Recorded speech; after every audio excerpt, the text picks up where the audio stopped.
క్రీస్తునందు ప్రియమైనటువంటి దేవుని పిల్లలైన మీ అందరికీ క్రీస్తు వారి యొక్క ప్రశస్తమైన నామములో వందనాలు తెలియజేస్తున్నాను.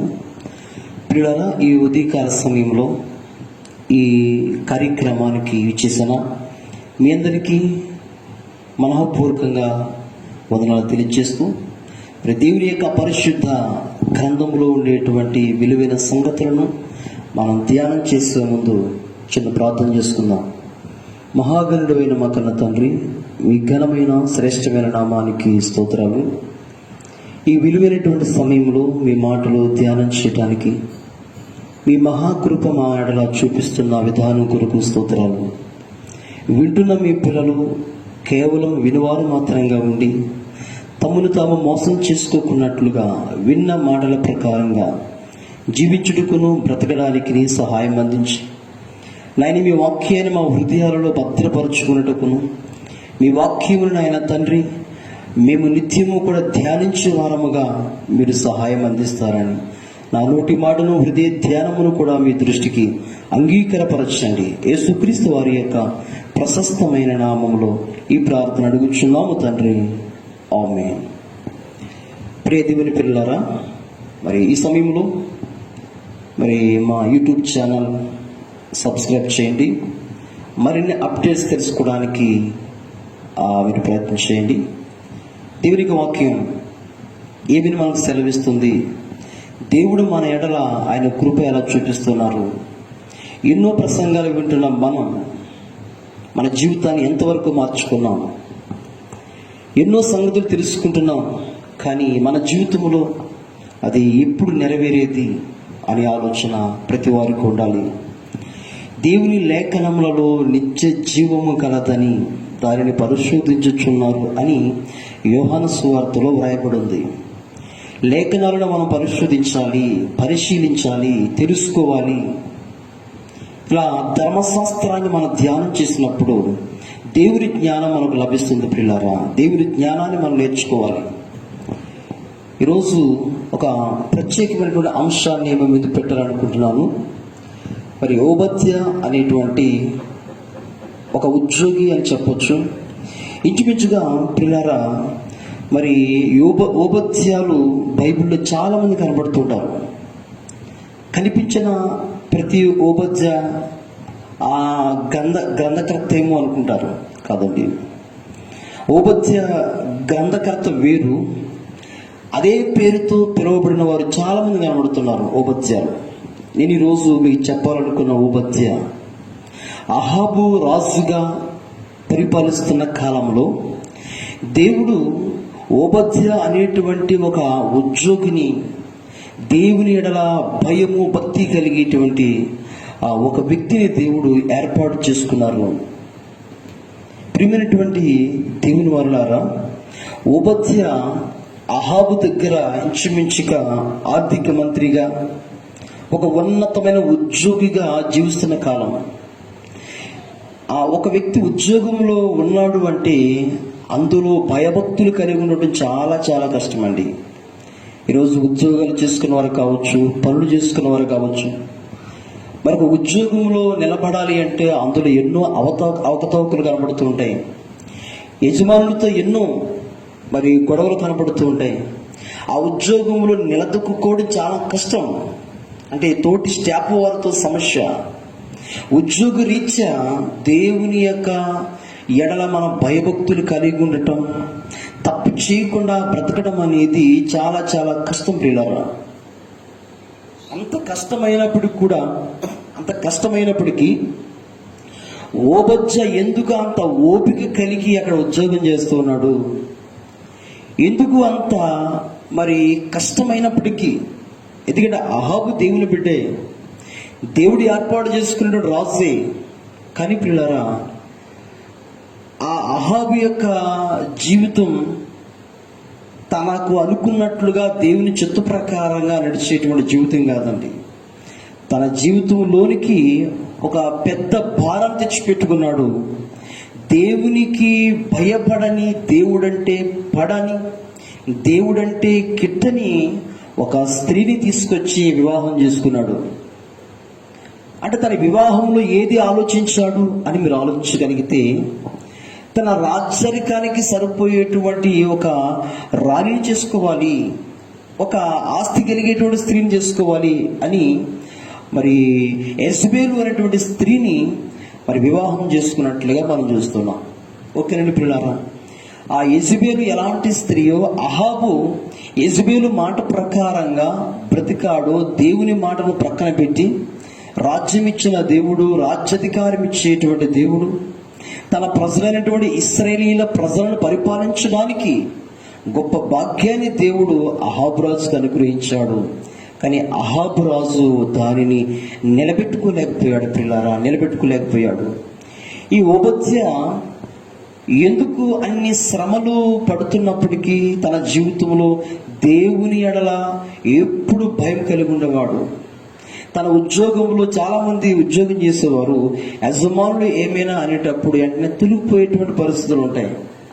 ఎందుకంటే అక్కడ పరిస్థితులు ప్రభావాన్ని భరించలేక వెళ్ళిపోయేవారు చాలా మంది ఉంటారు. కొంతమంది ఉద్యోగులు ఏం చేస్తారంటే వారితో కలిసిపోతూ ఉంటారు.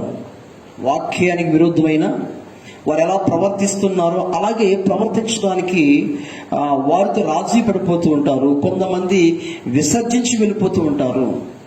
బైబిల్లో మరి ప్రసంగి గ్రంథంలో ఒక మాట కనబడుద్ది, నీ ఉద్యోగి అంటే నీ ఉద్యోగం చేసేటప్పుడు నీ యజమానుడు ఏదైనా అంటే నీ ఉద్యోగం నుండి నువ్వు తొలగపోకము అంటాడు. ఎందుకు తెలుసా? ఉద్యోగం అనేది ఎక్కడైనా కష్టంగానే ఉంటుంది. కానీ దేవుడు బహుశా ఈ అహాబు రాజు దగ్గర ఈ ఓబద్యాన్ని ఎందుకు పెట్టాడు, అక్కడ ఆ ఉద్యోగంలో ఎందుకు నిలదొక్కున్నాడు, తప్పు చేయకుండా నీతి నియమాలతో అక్కడ ఎందుకు బ్రతుకుతున్నాడు అంటే, దేవుని యొక్క ఏర్పాటు ఓబద్య పట్ల మనకు కనబడుతుంది. పిల్లరా, కీర్తనకారుడు మాట చెబుతున్నాడండి, మనకు బాగా తెలిసిన కీర్తన 23వ అధ్యాయంలో ఒక మాట ఉంటుంది, గాఢాంధకారపు లోయలో నేను సంచరించినను ఏ అపాయమునకు నేను భయపడను.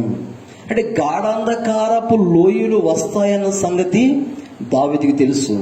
గాఢాంధకారపు లోయలు వచ్చినా అది భరించడానికి ఇష్టపడుతున్నాడే తప్ప అలాంటి గాఢాంధకారపు శ్రమ నాకొద్దు అని ప్రార్థన చేయట్లా, సమస్య నాకొద్దు అని ఆయన ప్రార్థన చేయట్లేదు. అంటే గాఢాంధకారపు లోయలు వచ్చినప్పటికి కూడా దేవుడు నన్ను నడిపిస్తాడు, విడిపిస్తాడు, దేవుడు నాకు సహాయం చేస్తాడు. శ్రమలు వద్దని చెప్పకండి, శ్రమలలో నుండి తప్పించుకునే మార్గాన్ని దేవుని ఎదుట ప్రార్థన చేసి అడగండి.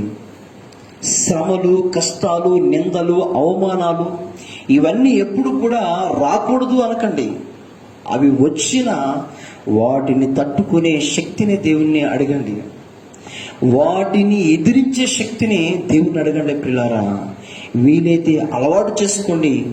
కానీ దేవుని ఎడల భయము, భక్తి అనేటువంటిది మనము కలిగి ఉండాలి అనే విషయాన్ని నేను జ్ఞాపకం చేస్తున్నాను. ప్రియులారా, ఈ ఓబద్య జీవించిన కాలంలో అహాబు చాలా క్రూరమైనటువంటి పరిపాలన జరిగిస్తున్నాడు. ఇందుకు నేను ఒక ఇన్ఫర్మేషన్ మీకు ఇవ్వాలి.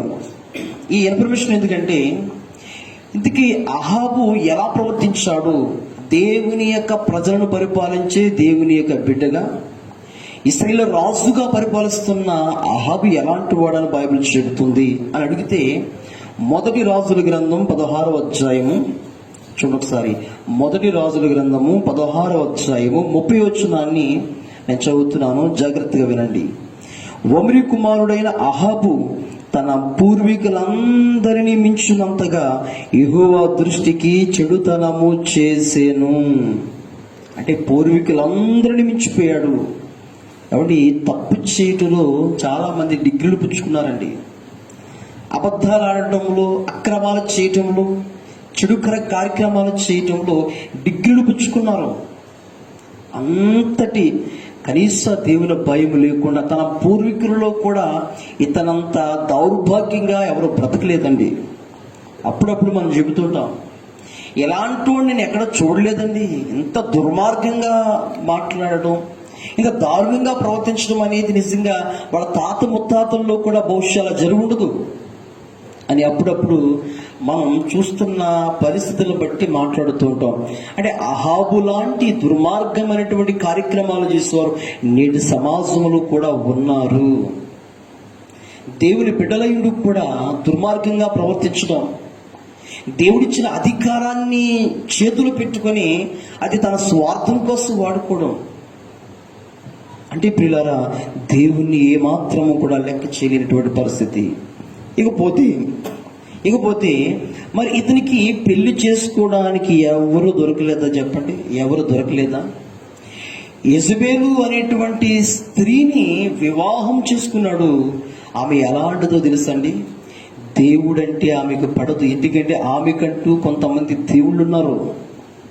కొంతమంది మరి విగ్రహారాధన చేసేటువంటి స్త్రీ, అంటే క్రైస్తవులుగా లేక దేవుని పిల్లలుగా మనం ఎవరిని చేసుకోవాలి, ఎవరు వివాహం చేసుకోవాలి అని దేవుడు చెబుతున్నాడు అంటే కాస్తంత దేవుని నమ్మేవారిని చేసుకోవాలి. కానీ ప్రియులారా యెజబెలు యాంటీ పర్సన్, దేవునికి చాలా యాంటీ పర్సన్. ఇకపోతే పెళ్లి చేసుకున్న తర్వాత అండి సారు పట్టుకుతారు కదా, మంచాలు, అలాగే పరుపులు, చైర్స్, ఇలా పెళ్ళిళ్ళు అయ్యేసరికి లాంఛనాలు పెట్టడం అలవాటు చాలా మందికి. ఎందుకంటే పెళ్ళిళ్ళు అప్పుడప్పుడు కూడా, నేను మొన్న ఒక మధ్య చూసాను పెళ్ళి, చాలా సామాన్లు తీసుకొచ్చారండి. ఆ టైలెట్ సామాన్లు అన్నీ తీసుకొచ్చారు. బాక్స్ తీసుకురాలేదట. ఆపండి ప్రధానం అన్నారు. ఎందుకంటే ఇదిగో సూట్ కేసు తీసుకురావాలి మా ఆచార ప్రకారంగా. ఎందుకు తీసుకురాలేదు? ఇటు పెద్దలు అటు పెద్దలు గొడవ. అంటే కొన్ని లాంఛనాల విషయంలో చాలా మంది చాలా ఇబ్బంది కలిగేటువంటి పరిస్థితి. ప్రియులారా ఆమె తనతో పాటుగా మరి కొందరిని తీసుకుని తెచ్చుకుంది. ఎవరో తెలుసా? బయలు ప్రవక్తలను 400 మందిని ఆమె వెనకాల పూజారిని తెచ్చుకుందండి. దేనికో తెలుసండి పిల్లరా? అహాబు రాజు పరిపాలిస్తున్నటువంటి దేవుణ్ణి ప్రక్కన పెట్టి అహాబు పరిపాలిస్తున్న ప్రజలను ఇదిగో తన దేవతల వైపు వారు మళ్లించి ఆమె యొక్క దేవుళ్ళ కోసం వారికి పరిచయం చేసి వారి భక్తిని మార్చేయాలనే ఉద్దేశంతో 400 మంది ప్రవక్తలను సారితో పాటు తీసుకుని వచ్చింది. ఎంతటి ప్లాన్గా వచ్చిందో చూస్తారా? రాజునే మార్చేయాలి, దేవుణ్ణే మార్చేయాలి, దేవుని ప్రజలని పూర్తిగా విగ్రహారాధకులుగా చేయాలి. కాబట్టి యెజబెల్ లాంటి తత్వాలు కలిగిన వారు ఈ మధ్య మనకు కనబడుతున్నారండి. కొంతమంది శివశక్తి అన్న వాళ్ళు, అంటే కొంతమంది మాత్రమే. వాళ్ళు ఎలాంటి వాళ్ళు అంటే ఇదిగోరండి, ప్రతి దానికి కూడా దేవునికి వ్యతిరేకంగా, అంటే మనం నమ్ముకున్నటువంటి దేవునికి వ్యతిరేకంగా వాళ్ళు ప్రతి కార్యక్రమాన్ని తలపెడుతూ ప్రతి ఒక్కరితో మాట్లాడుతూ ఇదిగో బైబిల్లో మిస్టేక్స్ ఉన్నాయి, బైబిల్లో తప్పు ఉంది, బైబిల్లో ఉన్న దేవుడు ఇలాగ ప్రజలను చంపేయమంటున్నాడు, ఇలా లేనిపోనివన్నీ వాక్యాన్ని వక్రీకరించి ప్రజలను మోసం చేసి తమ మతంలోనికి కలుపుకోవడానికి వివిధమైన ప్రయత్నాలు జరుగుతున్నాయి. అలాగే ప్రియులారా ఈ యెజబెల్ అనేటువంటి స్త్రీ కూడా ఏం చేస్తుందంటే 400 మంది బయలు ప్రవక్తలు తెచ్చుకొని ప్రతి ఒక్కడిని కూడా ఒక్కొక్క పట్టణానికి, ఒక గ్రామానికి పంపించి వాళ్ళందరికీ విగ్రహారాధన నేర్పించేటట్లుగా చేసింది.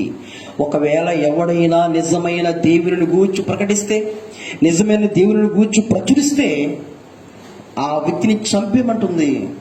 సువార్త ప్రకటించే వారిని చంపేయమంటుంది. దేవుని కోసం, సృష్టికర్త కోసం ఎవరైనా చెబితే చంపేయమంటుంది.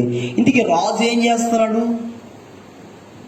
మా ఆవిడ చెప్తే రైట్ అలాగున్నాడు. యెజబెల్ ఏం చెప్పినా అహాబు తల వంచుతాడండి. యెజబెల్ ఏది అడిగినా, ఒక సందర్భంలో నాబోతు సందర్భంలో చూస్తే ఈ అహాబుకు తనకి నగరాన్ని ఆనుకునేటువంటి నాబోతు యొక్క ద్రాక్ష తోట ఉంది. ఆ ద్రాక్ష తోటను మీద కన్నుపడింది. అడిగాడు, అయ్యా డబ్బులు ఇస్తావు, నాకు తోట నాకు ఇచ్చే అంటే ఆ యొక్క నాబోతు అంటాడు, ఇది నా పితరుల స్వాస్థ్యం అండి, నా పితరులు స్వాస్థ్యం కాబట్టి నేను ఇవ్వడానికి కుదరదు అన్నప్పుడు మనోవేదనతో ఇంటికి వెళ్ళి పడుకుంటాడు తిండి మానేసి. అప్పుడు వస్తుందండి యెజబెల్ వచ్చి, ఎందుకయ్యా నువ్వు అలా ఉన్నావు, మొత్తం విషయం అంతా తెలియజేశాడు. నువ్వు ఊరికి కూర్చో, నేను చూసుకున్నానని చెప్పేసి. పిల్లరా పనికి మాలిన కొంతమందిని సాక్షులుగా పెట్టి నాబోతు దేవునికి వ్యతిరేకంగా ప్రవర్తిస్తున్నాడని రాళ్లతో కొట్టి చంపేసిందండి. ఆ నాబోతు యొక్క రక్తము ప్రియులారా, ఇదిగోనండి కుక్కను నాకుతున్నటువంటి దృశ్యం. అంటే ఎంతటి దారుణానికైనా వడికెట్టేటువంటి స్త్రీ.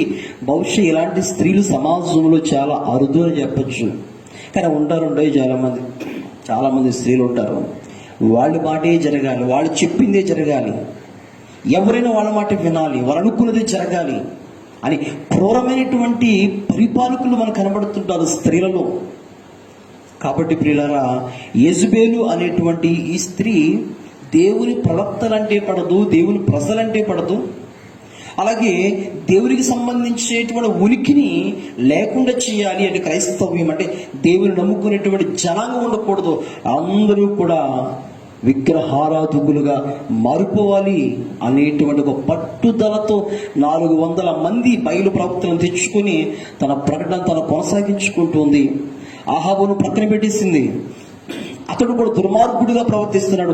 యెరోబాము, పేతరుడైన యెరోబాము వాడు మరి మూర్ఖుడు. అలాంటి మూర్ఖుడి యొక్క మార్గాన్ని ఎన్నుకున్నాడు. ఎవడి వీలైతే దావీదు లాంటి మంచి మార్గాలు మనం ఎన్నుకోవాలి.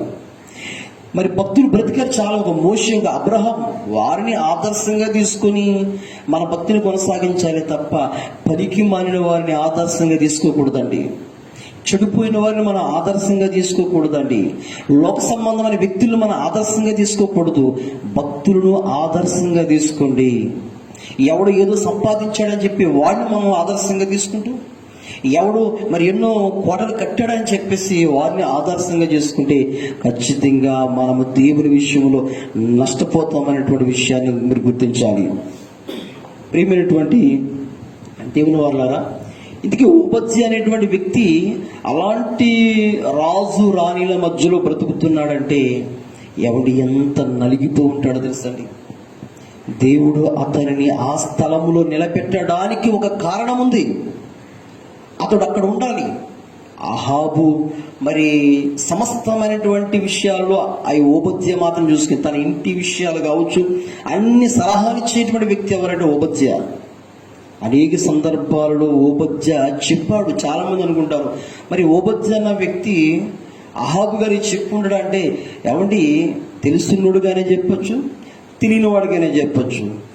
తెలిసి తెలియని వాడికి మనం చెప్పిన వాడు వినడు. అహాబు దేవుడు ఏర్పాటు చేసుకుని పెట్టే దేవుని ప్రజలు పరిపాలించిన వాడికి దేవుని కోసం పూర్తిగా తెలియదు. అలాగని పిల్లారా, ఏమీ తెలియదు అనడానికి వీళ్ళైతే చాలా విషయాలు తెలుసు. దేవుని ఆజ్ఞ తెలుసు, తన ముందు పరిపాలించేటువంటి రాజుల సంగతి తెలుసు. మోషే ద్వారా ఇశ్రాయేలు ప్రజలను ఎలా నడిపించాడో దేవుని మహాశక్తి తెలుసు. కానీ విగ్రహారాధన అంటే సరదా, లోకం అంటే సరదా. చాలా మందికి ప్రార్థన అంటే ఇష్టం, వాక్యం అంటే ఇష్టం, దేవుని కార్యక్రమాలు ఇష్టం. కానీ ఇన్ని ఇష్టము ఇన్ని తెలుస్తున్నప్పుడు కూడా మన లోక సంబంధమైన ఏదైనా కార్యక్రమాలు వస్తే అది కూడా వాళ్ళకి సరదాయే. ఏ పండుగ వచ్చినా ఆ పండుగలు కలిసిపోతుంటారు, ఏ సినిమా వచ్చినా సినిమాలకు పోతుంటారు, ఎలాంటివి వచ్చినా ఆ లోకంలో కలిసిపోతుంటారు, లోక స్నేహాలతో కలిసిపోతుంటారు. అంటే వీళ్ళు ఎలాంటి వాళ్ళంటే తెలిసిన వారు అనుకోవాలా, తెలియని వారు అనుకోవాలా? ఈరోజు పిల్లారా, ఎవరికి చెప్పాలి వాక్యం? తెలిసి తెలియని వాడికి. అంటే తప్పని తెలుసుండు కూడా తప్పు చేసేవాడికి నువ్వు తప్పని చెప్పిన వాడు వినడు. ఎందుకో తెలుసా? వాడు భ్రష్ట మనసుకు వెళ్ళిపోతాడు. దేవుడే భ్రష్ట మనసుకు వాడిని అప్పగించేశాడు. వాడు వినడు మాట. మారవాడిని నేను మారను అంటాడు. నీ బ్రతుకులో చేంజ్ ఉండదంటే ఉండదంటాడు. కానీ ఓబద్యా అలాంటి కాదండి పిల్లల. ఓబద్యా ఆ దినాలలో ఒక భయంకరమైన కరువు. ఆ కరువు 3.5 సంవత్సరాలు వచ్చిందండి ఏలియా కాలంలో. దేవుడు చెప్పాడు, ఈ ప్రజలందరూ చెడిపోయారు, రాజు చెడిపోయాడు, ఇదిగో నీవు వర్షం పడుకున్నట్లుగా ప్రార్థన చేయి. ఏమండి, ఏలియా ప్రార్థన చేస్తే 3.5 సంవత్సరాలు వర్షం ఆగిపోయింది. కరువు వచ్చింది. ఎందుకు రావాలి కరువు? నువ్వు చేసిన తప్పును బట్టి. ఎందుకు రావాలి తెగులు? నువ్వు చేసిన తప్పును బట్టి. ఎందుకు రావాలి ఈ ఉపద్రవం? నువ్వు చేసిన తప్పు, మనుషులు చేసిన పాపముల వలని ఈరోజు జరుగుతున్నటువంటి ఉపద్రవాలు, రోగాలు ఇవన్నీ ఎందుకంటే మనిషి పాపం పండిపోయింది ప్రియులారా. మనిషి దేవుని మాట కన్నా తన మాటలే గెలిపించుకుంటున్నాడు. దేవుని మీద ఉండేటువంటి ప్రేమ కన్నా మానవపరమైనటువంటి ప్రేమలకు ఎక్కువ విలువిస్తున్నాడు. పూర్తిగా దేవుని విసర్జించే స్థితిలో ఉన్నారు. దేవుడు ప్రియులారా కరువు పంపించాడు. తినడానికి తిండి లేక చాలా మంది చచ్చిపోతున్నారు. అలాంటి పరిస్థితుల్లో ఏమంటే ఎంత రాజు అయితే మాత్రం పంటలు పండకపోతే ఏం తింటాడో చెప్పండి? బంగారం తింటాడా? డబ్బు తింటాడా? కరువు వచ్చినప్పుడు నీ బంగారం ఎందుకు చెప్పండి? పిల్లరా, ఉగ్రత దినమందు నీ ఆస్తి అక్కరకు రాదు. ఉగ్రత దినమందు నీ ఆస్తి ఎవరికి కావాలి? తిండి లేకుండా మారిపోయింది.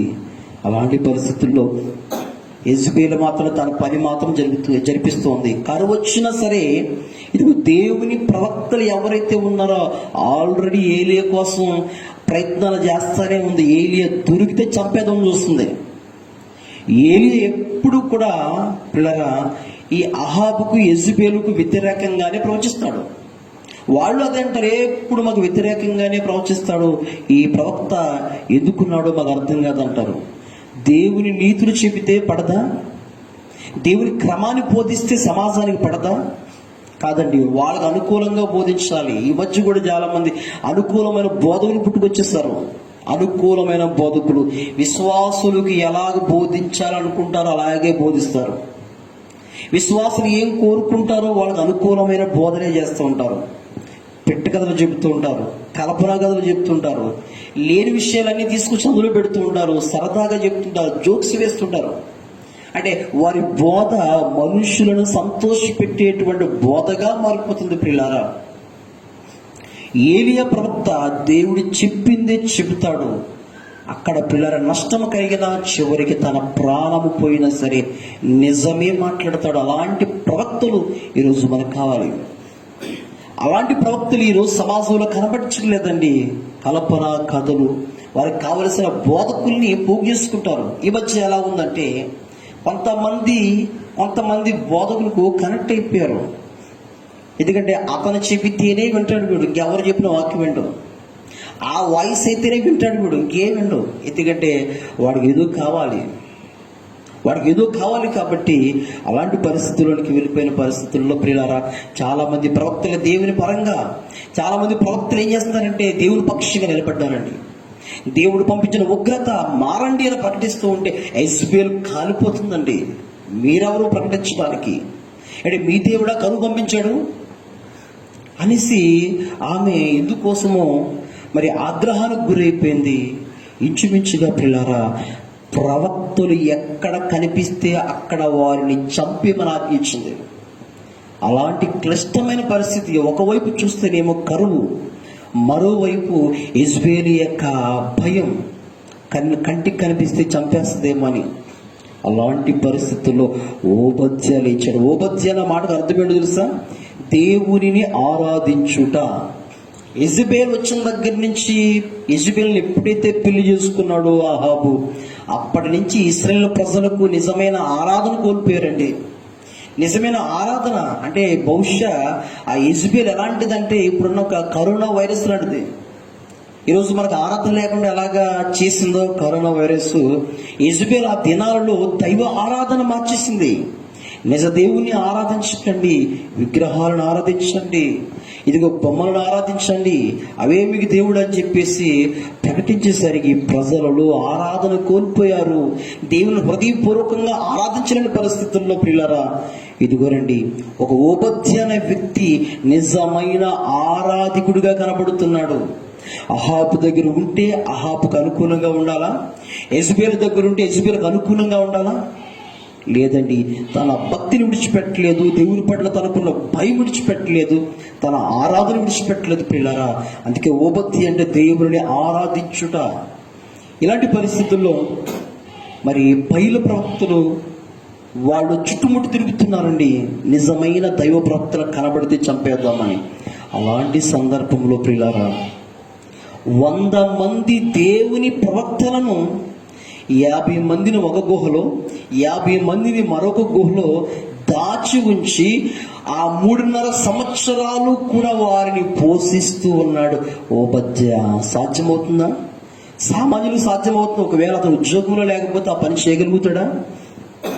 పిల్లరా, ఈరోజు మీరు ఒక విషయం ఆలోచించాలి. దేవుడు నిన్ను ఉన్నతమైన ఉద్యోగములు పెట్టాడు అంటే ఇలాంటి పరిస్థితుల్లో దేవుని ప్రవక్తలను నీవు పోషించాలి.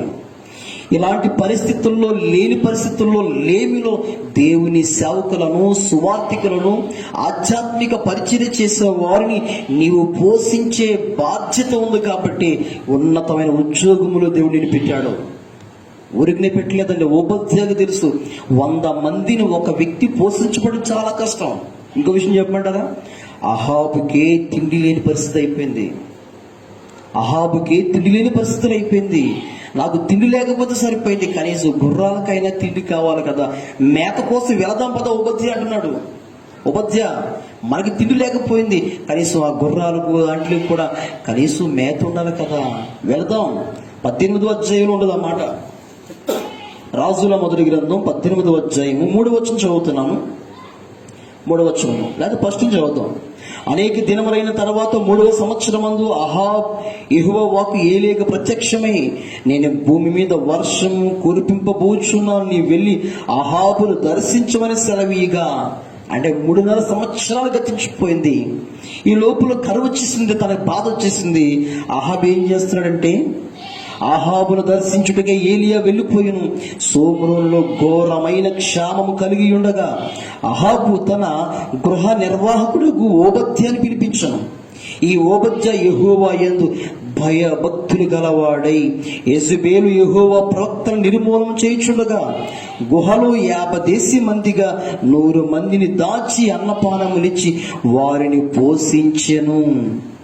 అహాబు దేశములోని ఉతకదారాలన్నిటినీ, నదులన్నిటినీ చూడబోయి పశువులన్నిటినీ పోగొట్టుకొనకుండా గుర్రములకు, కంచగాడిదలకు ప్రాణములతో కాపాడుకున్నట్టుకే మనము గడ్డి దొరుకునేమో తెలుసుకున్నామని ఓబద్యాకు ఆజ్ఞ ఇచ్చాను.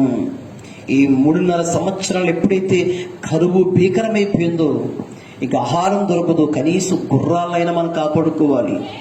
అంటే అంత కరువు వచ్చిన తర్వాత అంత క్లిష్టమైన పరిస్థితి ఏర్పడింది. ప్రజలు ఆకలితో చచ్చిపోతున్నారు, నా రాజ్య ప్రజలని. ఇది దేవుని వలన జరిగిందేమో అని దేవుని పాదాలు పట్టుకోవాలండి అహాబు. దేవుని ఎదుట మోకరించాలి. ప్రభువా, నేను తప్పు చేశాను, ఇదిగో నేను చేసిన తప్పును బట్టి ఈ శిక్ష వచ్చింది అని దేవునికి మొరపెట్టాలి. కానీ మొరపెట్టలేదండి. ఎందుకంటే దుర్మార్గుడిగా మారిపోయాడు. తన భార్య తనను అలా మార్చేసింది, హిప్నటిజం చేసేసింది, మార్చేసింది. పిల్లలారా, నీకు కష్టం వస్తే నీకు చేయవలసింది దేవుని సన్నిధిలో ప్రార్థన చేయడం.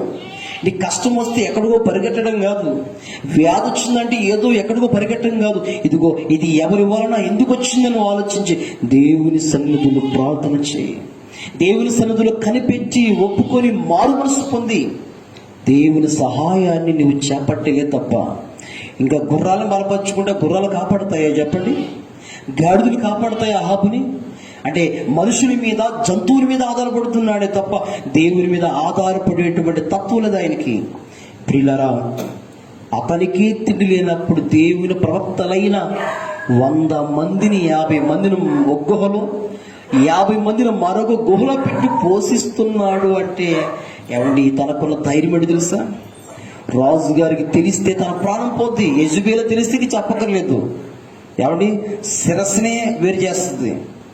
అంటే ప్రాణాన్ని తెగించి దేవుని ప్రవక్తను కాపాడాడు. ఎందుకు తెలుసా? ఇదిగో నేను చచ్చిపోయినా, ఇదిగో ఇందుకోసమే దేవుడిని ఏర్పాటు చేసేయడం అనుకుంటాను. నేను చచ్చిపోయినా పర్వాలేదు, కానీ 100 మంది దేవుని ప్రవక్తలు బ్రతికితే వారి ద్వారా ఎంతో పరిచర్య జరుగుతుంది. నా ఒక్కడి ప్రాణం పోతే పోతుంది, నేను ధైర్యం చేసుకొని 100 మంది ప్రవక్తలు. ఎందుకు తెలుసా? ఒక్క ప్రవక్త బ్రతికితే 100 లక్షల మందిని దేవుని దగ్గర నడిపిస్తాడు. అందుకే ప్రవక్తలను, సేవకులను, సువార్థికులను, దేవుని పనిచేసే వారిని మనం కాపాడుకోవాలి, వారిని భద్రపరచుకోవాలి, మనం వారిని సంరక్షించాలి. మనం వారి కరువులో, వారి కష్టంలో మనం సహకరించేటువంటి స్థితిలో ఉండాలి. ఎందుకోసమే ఉద్యోగములు పెట్టాడు. ఎస్తేరుని ఎందుకు రాజకుమార్తెగా చేశాడు, రాణిగా చేశాడు తెలుసా? ఇదిగో ఆ యూదులందరినీ కూడా రక్షించడానికి ఆమెను ఆ స్థలములు ఉంచినట్లుగా ఓబద్యాను కూడా అహాబు దగ్గరే ఉంచాడండి. కరువస్తున్న సంగతి ఓబద్యాకి తెలుసు. ఎందుకంటే దేవుని ప్రవక్త, దేవునికి భయభక్తిని కలిగిన వాడు తెలుస్తుంది. కాబట్టి ముందుగానే ఆహారం సిద్ధం చేసుకున్నాడు. పిల్లల వారిని పోషించడం, వారిని భద్రపరచడం, వారిని కాపాడటం, చనిపోకుండా యెజబెల్ చేతిలో పడకుండా ఓబద్య చేయగలిగాడంటే ఎంత ఛాలెంజ్గా బ్రతికాడో తెలుసా? మనం చేయగలుగుతున్నామా పిల్లరా? అలాంటి ఛాలెంజ్గా మనం బ్రతకగలుగుతున్నామా? అలాంటి జీవితాన్ని మనం జీవించగలుగుతున్నామా? ఒక్కసారి మీరు పరిశీలించాలి.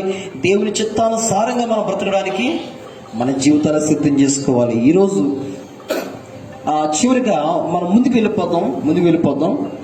అదే 18వ అధ్యాయము 7వ వచనం చూద్దాం. ఓబద్య మార్గమును పోవచ్చుండగా ఏలియా అతనిని ఎదుర్కొనెను. ఓబద్య ఇతన్ని నెరిగి నమస్కారం చేసి ఏం చేసినట్టండి? ఏలియాకు నమస్కారం చేశాడు. ఎవరో తెలుసా? ఉన్నతమైన మంత్రి పదవులు ఉన్నవాడు, ఉన్నతమైనటువంటి పదవులో ఉన్నాడండి ఓబద్య. సామాన్యం కాదు. ఆ దేశాన్ని పరిపాలించేటువంటి రాజు తర్వాత ఆయన రాజుగా ఉన్నాడు. అంత సలహాలు ఇచ్చేవాడు. అలాంటి ఓబద్య ఒక దైవ సేవకుడు అంటే ఎంత గౌరవం తెలుసండి. సాష్టంగా పడిపోయాడు, నమస్కారం చేశాడు. అయ్యా అన్నాడు. ఈరోజు కాస్త అంత చిన్న ఉద్యోగం వస్తే, కాస్త చిన్న వ్యాపారం వృద్ధి చెందితే, కాస్తంత ₹1,00,00,000 చేతికి వస్తే కళ్ళు నెత్తి మీదకి వచ్చేటువంటి వ్యక్తులు చాలా మంది కనబడుతున్నారు. కానీ దైవ సేవకునికి ఇవ్వాల్సిన రెస్పెక్ట్ ఇవ్వాలి. ఎందుకంటే అతను చేసిన సేవ దేవుని సేవ. నువ్వు చేసేది నీకోసం, అతను చేసేది దేవుని పనిలో పరిపూర్ణంగా దేవుని పనిని జరిగిస్తూ ఆత్మల పట్ల భారము కలిగి ప్రతి దినము నీ కోసం ప్రార్థన చేస్తూ, దేశం కోసం ప్రార్థన చేస్తూ, ఇదిగో ప్రపంచం బాగుండాలని కోరుకున్నవాడు. మనమైతే ఏదో చేసుకుంటా ఉద్యోగం వస్తాం, పడుకుంటా లేస్తాం, వెళ్ళిపోతాం. దేవుని కోసం పట్టించుకోం, దేవుని కోసం ఆలోచించాం. నశించిన ఆత్మల పట్ల భారం మనకుండదు. ఎక్కడో ఉంటారు ఓబద్య లాంటి భయభక్తులు కలిగేటువంటి ఉద్యోగులు, ఎక్కడో కనబడుతుంటారండి ఓబద్య లాంటి మంచి మనసున్న మహారాజులు. ప్రియులారా, దేవుని ఆరాధించడానికి కారణమైనటువంటి వ్యక్తిగా ఓబద్య మారిపోయాడు. చూద్దాం, ఎదుర్కొన్న తర్వాత ఆయన ఏం చెబుతున్నాడో చూద్దాం. 8వ వచనం, 7వ వచనంలోనే, నా ఏలిన వాడవైన ఏలియా నీవే కదా అని అడుగుగా అతడు నేనే అని చెప్పి, నీవు నీ ఏలిన వాని దగ్గరకు పోయి ఏలియా ఎచ్చట ఉన్నాడని తెలియజేయమనను. అందుకు ఓబద్య అంటున్నాడు, ఇదిగో దేవుడు చెప్పాడు అహాబు దగ్గరికి వెళ్ళి, ఇదిగో తీరిపోతుంది, నీ మారుమనసు పొందు చెప్పమన్నాడు. అప్పుడు ఆయన అంటున్నాడు, అందుకు ఓబద్య, నేను చావవలనని నీ దాసుడనైన నన్ను అహాబు చేతికి నీవు అప్పగింపనేలా? నేను చేసిన పాపమేంటి? నీ దేవుడని యెహోవా జీవముతోడు నిన్ను చిక్కించుకొనవలని నా ఏలిన వాడు దూతలను పంపించనని జనమొకటైన లేదు అంటూ అని చెబుతున్నాడు. పిల్లారా, కాస్త 12వ వచనం వచ్చేద్దాం. అయితే నేను యుద్ధ నుండి పోవు క్షణమందే యెహోవా ఆత్మ నాకు తెలియని స్థలమునకు నిన్ను కొనుపోవును. అప్పుడు నేను పోయి అహాబునకు వర్తమానం తెలియచెప్పిన తర్వాత నీవు అతనికి కనబడని ఎడల అతడు నన్ను చంపివేయును. అలాగున ఆజ్ఞ ఇవ్వద్దు. అయ్యా, ఒకవేళ అహాబుకి చెబితే ఒకవేళ చంపేస్తాడేమో, 100 మంది ప్రవక్తలు చంపేస్తాడేమో, వారిని చాలా సంరక్షించాను. నేనేమైనా పాపాత్ముడు కాదు, నేనెవరో తెలుసా అని చెబుతూ పిల్లరా కింద చెప్తున్నాడు. ఆ మాటలు కింద చెప్తున్నాడు, నీ దాసుడనైన నేను, చూడొకసారి, నీ దాసుడనైన నేను బాల్యము నుండి యెహోవా యందు భయభక్తులు నిలిపిన వాడును. యెజబెలు యెహోవా ప్రవక్తలను హతము చేయుచుండగా నేను చేసినది నా ఏలిన వాడవని నీకు తెలిసినది కదా. నేను యెహోవా ప్రవక్తలలో 100 మందిని గుహకు 50 మంది చొప్పున దాచి అన్నపానమునిచ్చి వారిని పోషించి తిని, ఇప్పుడు అహాబు నన్ను చంపునట్లుగా నీ ఏలిన వారి దగ్గరకు పోయి ఏలియా ఉన్నాడని చెప్పమని నీవు నాకు ఆజ్ఞించుచున్నావే. అంటే ఏలియా మాటలు, ఏలియా ధైర్యానికి ఓబద్య ఆశ్చర్యపోతున్నాడు. ఏంటి, శత్రువు దగ్గరికి వెళ్ళడం ఏంటి? వాడేమైనా చిన్నోడా? యెజబెలు చిన్నదా చంపేస్తారంటే ఓబద్య కన్నా ముండోడు ఏలియా. చచ్చిపోయినా పర్వాలేదు, దేవుడు చెప్పిన మాట చెప్పాలి. రెడ్ జోన్కి వెళ్ళిపోయినా పర్వాలేదు, దేవుని మాట చెప్పాలి. దేవుడు చెప్పమన్నాడు. ఈరోజు దేవుడు ఎంతో సువార్త ప్రకటించమని చెప్పాడు. మీకు ఎవరు ప్రకటిస్తున్నారు చెప్పండి? ఎవరన్నా వెళ్ళి ధైర్యంగా దేవుని మాటలు చెప్పగలుగుతున్నారా? ఎవరన్నా వెళ్ళి దేవుడు ఇలాగా ఆజ్ఞ చెప్పగలుగుతున్నారా? ఒక బాప్తిస్మిచ్చి యోహాను హేరోదు రాజు అయినప్పుడు కూడా వీళ్ళు వార్నింగ్ ఇచ్చాడు. అతడు మండుచున్న దీపం, ఆరిపోయిన దీపాలు ఇప్పుడు చాలా ఉన్నాయి, చల్లారిపోయిన దీపాలు, డబ్బు కోసం గడ్డి తినేటువంటి చాలా మంది సేవకులు, చాలా మంది విశ్వాసులు ఉండే కాలం అంటున్నారంటే ఆరిపోయారు. అందరూ కూడా ఆత్మీయ స్థితులు ఆరిపోయారు, పరిశుద్ధాత్మ సహాయం కోల్పోయారు. నీకు ఎప్పుడైతే పిల్లరా లోకానికి నువ్వు భయపడతావో, ఎప్పుడైతే నీ ప్రాణానికి నువ్వు భయపడతావో అది పోగొట్టుకుంటావు. యేసుప్రభువు వారు చెప్పిన మాట, ఎవడైనా తన ప్రాణమును కాపాడుకొన గూరిని ఎడల దానిని పోగొట్టుకుంటాడు. నీ ప్రాణం కన్నా దేవుని పని ముఖ్యం, నీ ప్రాణము కన్నా పరలోకం ముఖ్యం, ఆత్మలు ముఖ్యం, దేవుని పని ముఖ్యమని నువ్వు ముందు కొనసాగాల ప్రియులారా. అలాంటి జీవితాన్ని మీరు కలిగి ఉండాలి. ఎందుకంటే ఒక విషయాన్ని మీకు నేను తెలియచేయాలి అని ఆశపడుతున్నాను. అబ్రహాం లింకన్ అనేటువంటి ఒక మంచి భక్తుడు, ఇంచుమించుగా ఆయన బాల్యం చిన్న బాలుడిగా ఉన్నప్పుడు ఎలాగైతే ఓబద్య నేను